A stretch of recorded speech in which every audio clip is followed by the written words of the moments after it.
Hello and welcome to Dear Franny.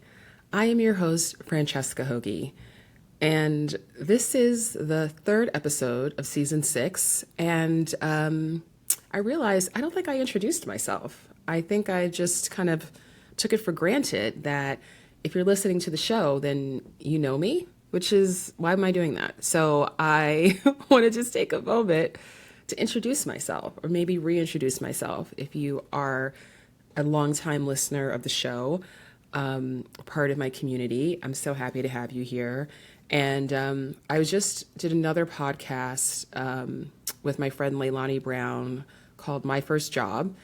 And I was just listening to the episode, my interview or her interview with me. I'm sorry, it's called Your First Job, not My First Job, Your First Job.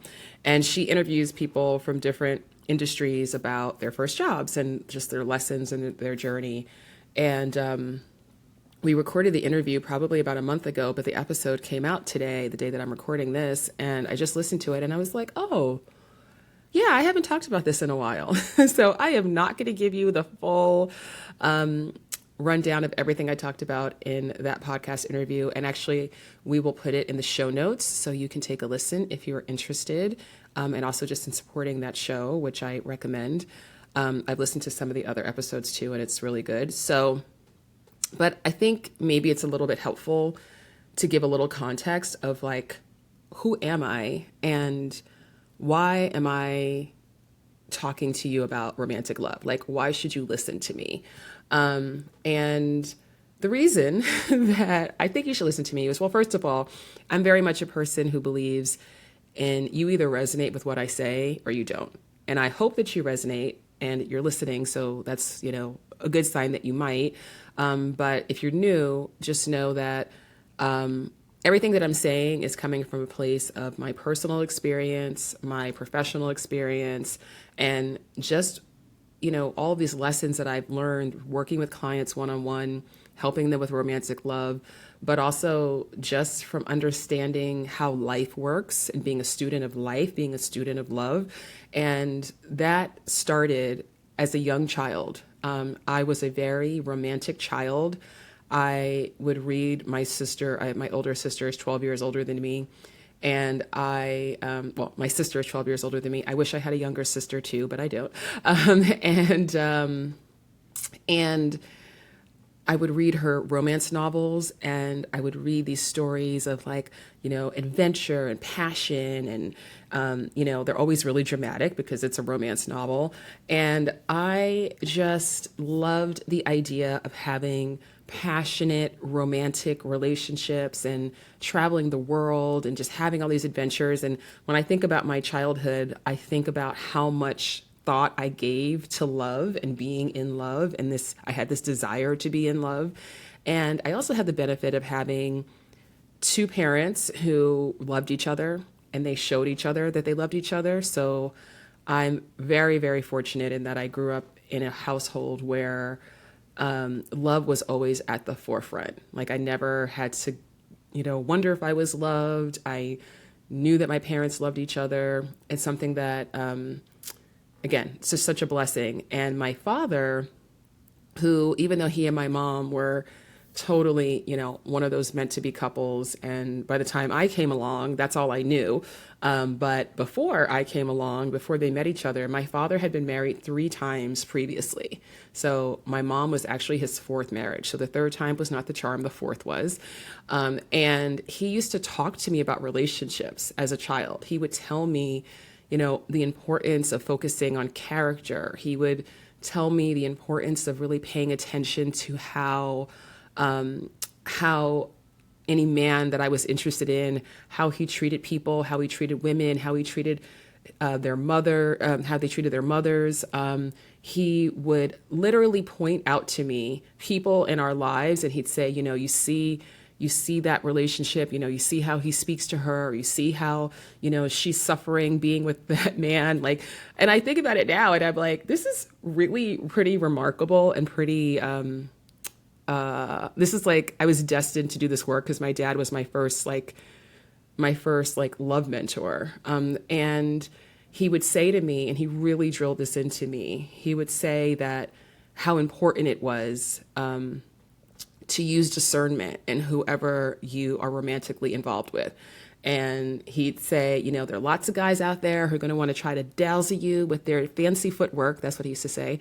And, you know, say whatever think you want to hear. And, but, you know, but it's all like smoke and mirrors. And so I think one thing that really helped and grounded me my whole life is that I had this desire to have romantic partnership, but I also had this foundation of knowing like it needs to be good and it needs to be healthy and it needs to be sustainable and it needs to be with somebody who is really deserving of your partnership and of being in a relationship with you. And so I had my own long fraught love journey, but when I got to my adulthood and I started really being like, okay, I really want to have relationships, I really want to date, I realized that I didn't know how to do that, because even though my dad had given me all this information about like character and how to pick a good partner, that didn't translate into knowing actually how to date and how to go out into the world and flirt. And that's something that felt really challenging for me. And so I had to teach myself. So my dad was my first love mentor, and my mom too. But I was my first love coach because I had to go out and teach myself how to start dating. And back then I was a lawyer. I was a young lawyer in New York City, and I was like, okay, I want relationships. I got to figure this out. Nobody's going to teach me. So I've got to teach myself. And that's what I did. So I really understood that my assignment at that time was to actually like figure out how to date. And thank goodness for online dating, because that was the thing that enabled me to really practice and go on a lot of dates and meet a lot of people and learn a lot of lessons and, you know, recognize like, oh, you know, there are actually guys out there who want to date me, which was a revelation. And then it was like, okay, well, I can get a first date, but these dates aren't really going anywhere. So that was another revelation of like, okay, well, it's not just about getting a date. It's about like, how do you actually build? How do you connect? And that really led me into realizing the importance of flirting and just being more vulnerable and allowing for romantic connection to flourish, because I was very comfortable with friendship, but I wasn't comfortable with romance. And so that was another stage that I recognized that. I was like, okay. And so I just kept on pushing myself. And I learned so many things that I actually started blogging about dating. And I had a dating advice blog years ago. I mean, this must have been like around 2008 that I started my dating advice blog. And it was because I had just learned so much about dating. And I could see so many people struggling with a lot of the things that I used to struggle with. And I was like, hey, I can help, right? I can help people who aren't as far along on this dating journey as I am. So I started doing that, and I was still in this law career, not knowing what my next step was going to be, knowing that I didn't want to be a lawyer forever, but not knowing what else there was for me. Now, when I tell the story, it seems like, oh, there was lots of reasons why I went this path into a love career, but it wasn't obvious at the time because, you know, it's not like anybody's saying, oh, well, you know, you've got a lot of knowledge about dating. You should be a love coach. Like, that didn't exist, okay, back then. So it was many more years until I discovered that being a love coach was a thing, and that being a matchmaker was a thing, and that there were people whose job it was to help people with romantic love. And so it was 2012 where I first discovered that. It was 2013 where I started my business, which was initially a matchmaking business. And I was working for myself. I was also working for Paul C. Brunson, who you should look him up if you're not familiar with him. He's awesome. And I started working for his matchmaking agency as his lead matchmaker and coach. And so I got a lot of experience very quickly because I was working with Paul. And Paul was very popular at the time. He had a show on Oprah's network. He had a book. So there was a lot of momentum. And so we had all different kinds of clients that we were working with. And it was a real crash course in learning how to help people with romantic love. Because as matchmakers, our job was to literally set people up and, you know, set them up with people who are, you know, compatible partners, who we think they'll get along with, who we think they'll be attracted to each other. We think there's a potential there. And I learned very quickly that it was not as simple as making introductions. It wasn't as simple as saying, okay, client, you want somebody who meets these basic parameters. You're looking for somebody who's a match for you in terms of their love goals, in terms of their education, in terms of their values, etc. Okay, great. So here's, 3 people, 5 people, 7 people for you to meet. And I realized, because one of the really great things about being a matchmaker is that you have your clients, but then you also have the people that you're setting your clients up with. And we would get feedback from the dates that we were setting our clients up with. So if I set my client up with 5 different men, and most of our clients were women who dated men, we also had other clients, but that was the majority. And so if I set a client up with 5 different guys, I would talk to all 5 of those guys after they went out. And I started to hear very quickly, there were patterns, right? There was feedback that was like, oh, wait, there's a lot more going on here. And that led to me having to have a lot of conversations with clients like, hey, so, the feedback that I got was that you seemed, maybe really distracted, or you seemed maybe hyper focused on, just asking them a bunch of questions, and they felt like it was a bit of interrogation and not a conversation, or maybe they thought that you were rude to the waiter, or just these little, I say little, but they're not little things, because when dating and somebody's getting an impression of you, all those things matter. And they also are symptoms of larger things. It's not a matter of the fact that this one date didn't go anywhere, but it's more about what does that say about the larger pattern at work here. And there were some clients who were really like, wow, okay. And they were able to take that feedback. And then the feedback that we'd get from their dates changed, and it got more positive, and they were getting asked on second dates more and third dates. And we were realizing like, oh, the people that we can match are the people who are actually willing to really look at themselves and really recognize that they are half of the equation here, and that if they are consistently getting the same results, because anything random can happen, right? But what these consistent patterns need to be addressed, and no one can address them but you, right? And so through that journey, that matchmaking journey, I realized that coaching was really the secret sauce. And so I transitioned to coaching. So I don't matchmake anymore, but I did for about 3 years. But for the last 9 years, essentially, I have been coaching people, and it's far more successful for my clients. It's far more enjoyable for me, which also matters. And I've, done a lot of writing through the years. I was a contributor to Huffington Post for a number of years, so I wrote a bunch of articles there about lots of different topics related to dating. I was on a segment on the Today Show for 1.5 years, and so lots of, advice there for people about dating. Obviously, I have this podcast. This is the 6th season of this podcast, and, so I have really just been over the process of, this journey in this love career of working with lots of people, talking to lots of people, and just really making sure that I know what I'm talking about, because this is romantic love. And I understand as a romantic child who grew up to be a romantic adult, I understand how meaningful this is to people. And it's not something to take lightly, and it's not something to just give some general advice. I mean, you can give general advice that can help people have a little bit better experience dating, maybe a little better experience online. Absolutely. And I'm not saying that isn't valuable, but for the bigger challenges, that so many of us, that I say us because, I've had a number of challenges throughout my love journey as well, face they're so beyond that. And so, as you might know, I just finished my first book. It's called How to Find True Love. It comes out in March of 2025. I'm really excited about it.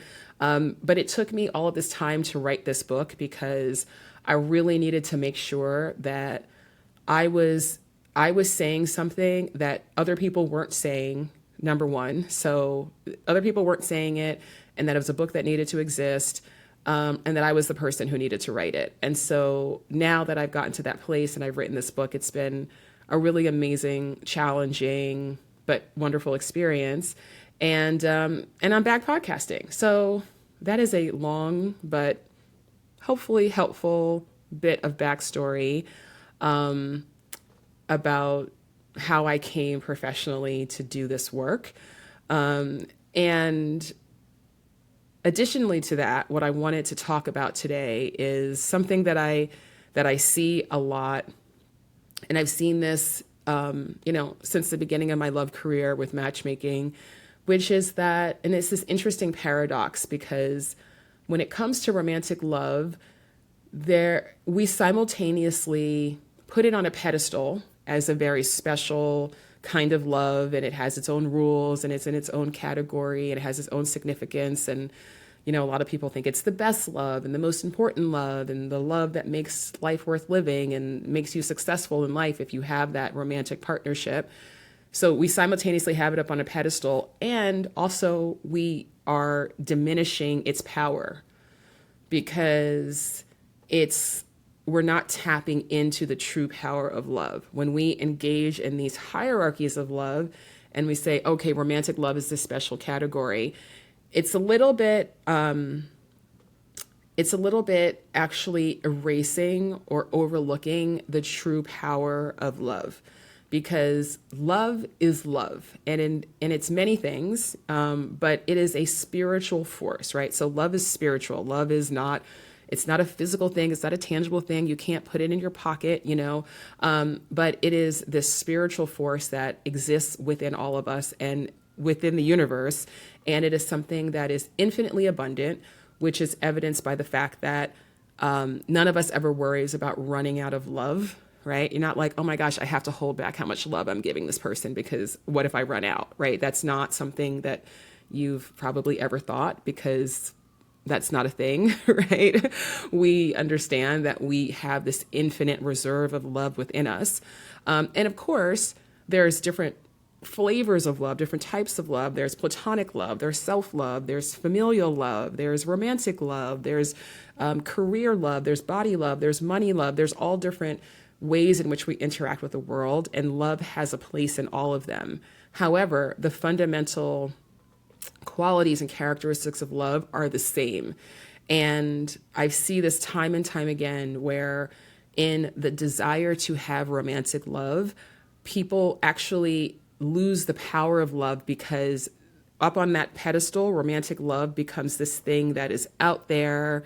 It's something that you've got to chase, you've got to hunt, you've got to be lucky to find it. It's outside of you. You don't have any power over it. So putting something on a pedestal doesn't give you power. It gives an idea of that thing power. And so often in the journey of finding that true love partnership, of dating, of navigating an existing relationship and strengthening that and having and letting that relationship thrive over time, because we have these ideas often that it's something that you don't have control over and it's outside of yourself, then you're not actually doing all that you can to actually let love thrive in your life, right? And so, the way this can look in the context of being in a relationship is, if you're not happy, if you're not feeling a lot of the emotion of love and being in love with your partner, it becomes your partner's fault, right? There's this expectation that when you meet somebody, you're supposed to know right away if they are the right romantic partner for you. And that can happen, right? But how many times have you thought that somebody was the right romantic partner for you, only to discover, oh, okay, I was wrong, right? And there's nothing wrong with that. And that's part of the journey, right? Not every relationship is meant to last forever. And indeed, many should not last forever. However, if you understand more holistically and you take more responsibility for your role in growing in your ability to love, right? To give love, to receive it. The more responsibility you take, the more you are bringing romantic love down off the pedestal and you're putting it right in front of you. It's something that you can tangibly, participate in. And this concept of centering love in your life is something that I talk about a lot. And actually, it's the first chapter in my book. It's called Center Love, literally. And the reason I start the book there, and I'm talking about it today, is because I've seen this time and time and time again. There's tendency to neglect all of the power of love, starting with how you're loving yourself. And this is like this is an energetic thing of experiencing love. It is also emotional. It's also action based, right? And there's so much love that we have available to us, starting with loving yourself and your relationship with yourself, because that's the real magic. Because once you really understand what it means to have a loving relationship with yourself, so that means having kindness and compassion towards yourself. That means really believing that you're worthy. That means having boundaries. That means being accountable, right? That means all sorts of things. Like, loving behavior looks like so many different things. And so when you can really start to cultivate that within, then that is going to radiate out into all of your relationships, romantic and otherwise. And when you combine that foundation of love with your intention for a romantic partnership, that's when there's certain actions that are going to start to reveal themselves. So, if you're like, wow, I'm dating, but like this pattern keeps showing up, or I keep meeting people and this keeps on happening, then that's information, right? So that's information. And what I encourage you, no matter where you are on that journey, is to ask yourself, if this experience is happening for a reason that is in my highest good, what might that be? What might that be? Because, I'll give you a quick example of a conversation. Actually, this is a conversation I've had many, many times. So I'll just give you a generic summary of this type of conversation where so many people in dating, especially when they're really, really motivated to meet someone, they ignore their intuition. They override their intuition about people. So they might meet someone, maybe they meet them in person, maybe they connect with them online, and then there's something that is really like an alarm bell is going off, but they're like, no. I want to be open, and I want to meet someone, and maybe this is them. And, and there's this talking yourself out of something, that is really your intuition telling you this is not the person. Now, having said that, sometimes we still need to go and have that experience just so you can learn, like, okay, wow, okay, I can trust myself, because I actually did know on our first date when they said XYZ that maybe that was going to be an issue. And guess what? It was an issue. And the point here is not that if there's anything that you don't like about another person, that you immediately cut them off. That's not what I'm saying. Self-awareness, which is also an act of self-love, is to cultivate that self-awareness, is really important for you to understand what your love assignment is, right? So maybe you're a person who makes snap judgments, and your assignment is to be more open, right? And to not assume that if someone says, oh, I really like football, for instance, oh, I don't want to date them because that means that they're going to just like watch football all the time, like all fall and all winter, and I'll never see them. I've heard people say things like that. And it's like, just because somebody said they like football, and now you're projecting this whole this whole scenario that may or may not even be true. So, you want to look at and be really honest with yourself. Am I saying no to people for reasons that really have to do with their character, how they treat me, our shared relationship goals, right? Because those are all good reasons, to say no, versus I'm making a bunch of assumptions about what it means if they say XYZ. And that's part of figuring out what your assignment is. But if you can accept and start from the premise of, I am on a lifelong love journey, and everything that is happening and that is unfolding on this journey is here to teach me how to be more loving. It is here to teach me how to embody love for myself, love for other people, right? So that's your ability to give love. That's your ability to receive love. That's your ability to feel comfortable being in the energy and the emotion and the experience of love.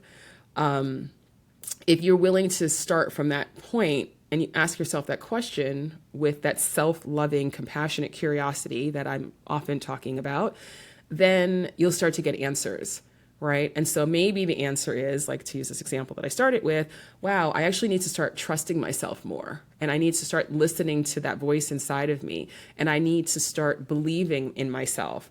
And maybe that's your assignment right now. Maybe you're in a season of really developing your own trust muscle. Maybe you're in a season of opening yourself up more and not being as maybe rigid or regimented about who you assume that you're be compatible with in the past.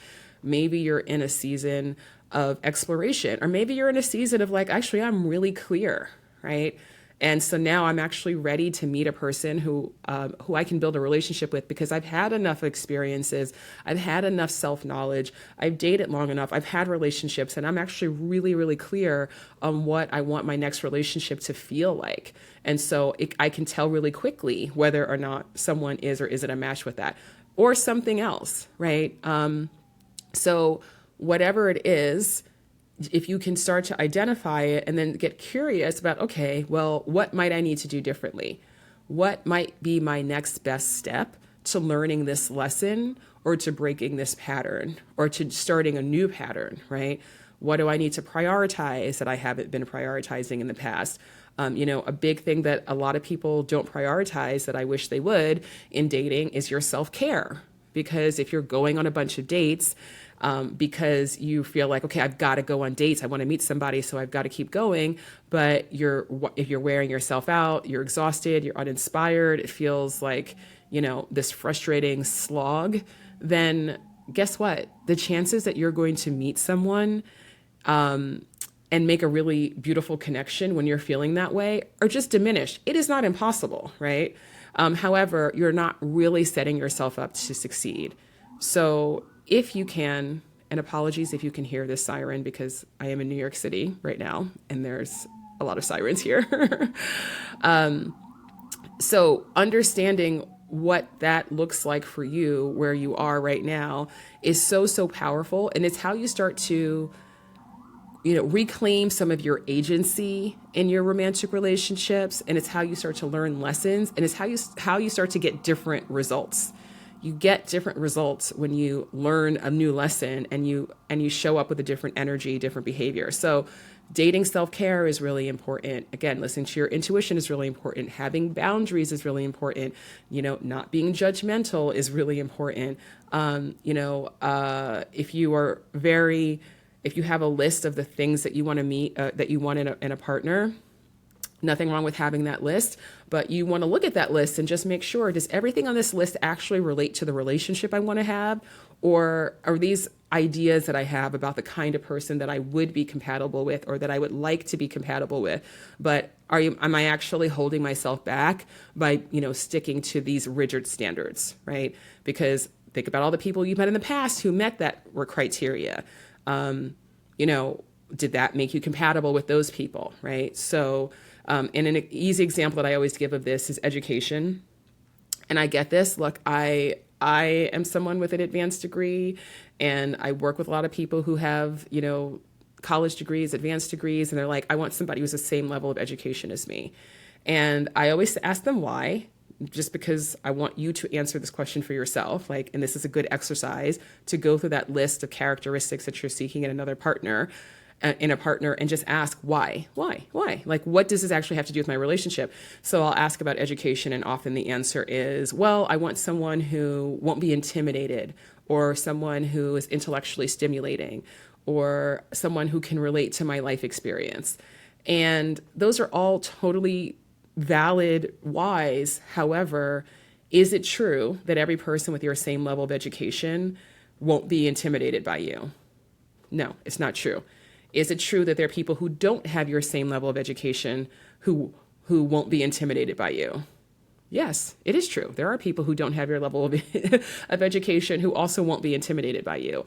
Are there people who have your same level of education or maybe higher with whom you don't feel that you have an intellectually stimulating dynamic?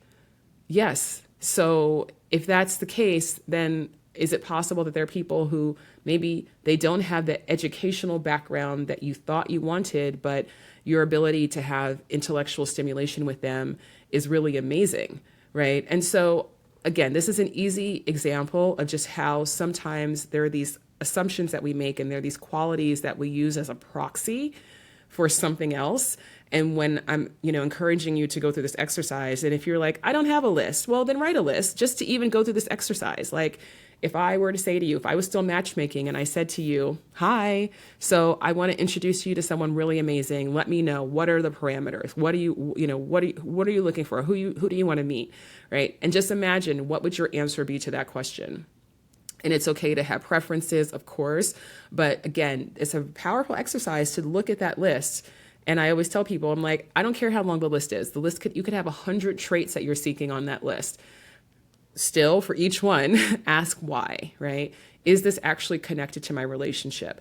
Is this based on an assumption, right? And if I look in the past, because, a lot of times people will say to me, I'm only going to date someone who's, XYZ.